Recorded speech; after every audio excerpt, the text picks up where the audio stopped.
봄 알러지는 환경에 오염물질의 알러지가 있는 사람의 기관지에 염증을 유발되면서 발생한다. 밀집된 환경 오염물은 천식의 급성 발생에도 영향을 미칠 수 있다. 천식과 봄 알러지의 차이점. 천식과 알러지 이두 질환은 연관되어 있다. 오염물과 같은 알러지 유발 항원, 알레르겐, 천식 환자에 크게 영향을 미친다. 하지만 문제는 이것이 천식의 주 원인 중 하나라는 점이 아니다.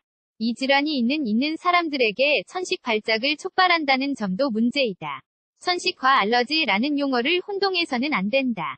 천식은 기관지의 부종을 유발하는 만성 질환이다. 이것은 기관지가 자극을 받고 좁아지며 호흡을 어렵게 만든다.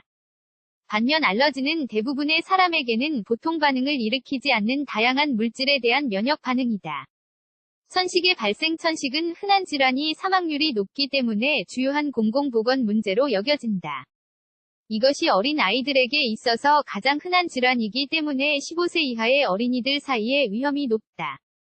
게다가 알러지로 인한 천식은 성인보다 어린이에게 더 흔하다.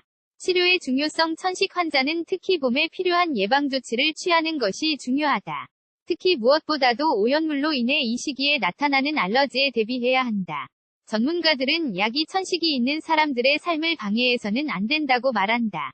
그러므로 환자들은 일상생활에 맞도록 이런 약물의 양에 적응해야만 한다. 가장 흔한 치료 형태인 흡입기의 사용은 아주 흔하다. 동시에 대부분의 최신 기종들은 천식 환자가 흡입기의 양을 조절할 수 있도록 해 흡입기 사용이 더 쉽고 간단하게 만든다. 봄 알러지와 천식을 조절하기 위한 팁. 살고 있는 지역이나 가려고 계획 중인 지역의 오염물 수준 예상치를 알아보아야 한다.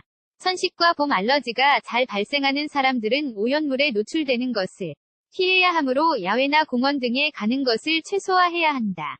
마찬가지로 밖에서 보내는 시간을 제한해야 하는데 특히 해당 시기에 증상을 유발할 수 있는 알러지 항원이 많은 환경에서는 특히 그렇다. 오염물 수준이 높을 때는 콘택트 렌즈의 사용을 피하고 마스크를 착용해야 한다. 또한 집을 적절하게 환기시켜야 한다. 오염물이 집에 들어오는 위험이 가장 큰 때는 땅거미가 질 무렵이다. 차량과 에어컨의 오염물 필터가 제대로 설치되어 있으며 잘 작동되고 있는지 확인하라. 천식 진단. 천식은 세부적인 호흡기 기능 검사로 진단할 수 있으며 의사가 공기 흐름의 막힘을 분석할 것이다. 이런 검사 중에는 호흡기 기능, 기관지 확장, 기관지 유발 검사에 더해 피부 검사 및 분석, 혈액 내 알러지 유발 요소 검사 등이 있다. 천식 치료. 천식을 치료하기 위해 가장 먼저 해야 할 것은 천식 발작을 유발하는 촉발 요인을 조절하는 것이다. 그러므로 가능한 한 알러지 항원의 접촉을 피하라. 천식이 있는 사람들은 천식 발작이 유발하는 증상을 완화하는 약물을 사용할 수 있다. 이것은 대증 약물이라고 불린다. 이런 약물은 질병의 원인을 없애는 것은 아니지만 증상을 완화하기 위해 사용된다. 두 가지 종류의 약물을 사용할 수 있다. 만성 천식을 위한 약은 포도당 염증을 완화하고 천식 발작을 방지한다.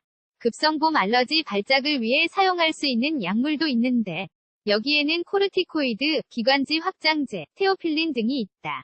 알러지와 면역치료 백신. 이 잘 알려진 백신들은 환자에게 알러지 항원을 계속해서 주입된다. 이것은 이 항원에 대한 민감성을 줄이고 심지어 없애기 위함이다.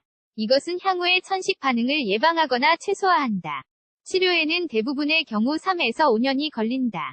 면역치료는 오염물, 먼지, 진드기, 동물 상피 혹은 특정 곰팡이균 때문에 생기는 알러지성 천식을 완화한다. 세계보건기구는 이 치료를 알러지와 천식을 위한 효과적인 치료법으로 인정했다.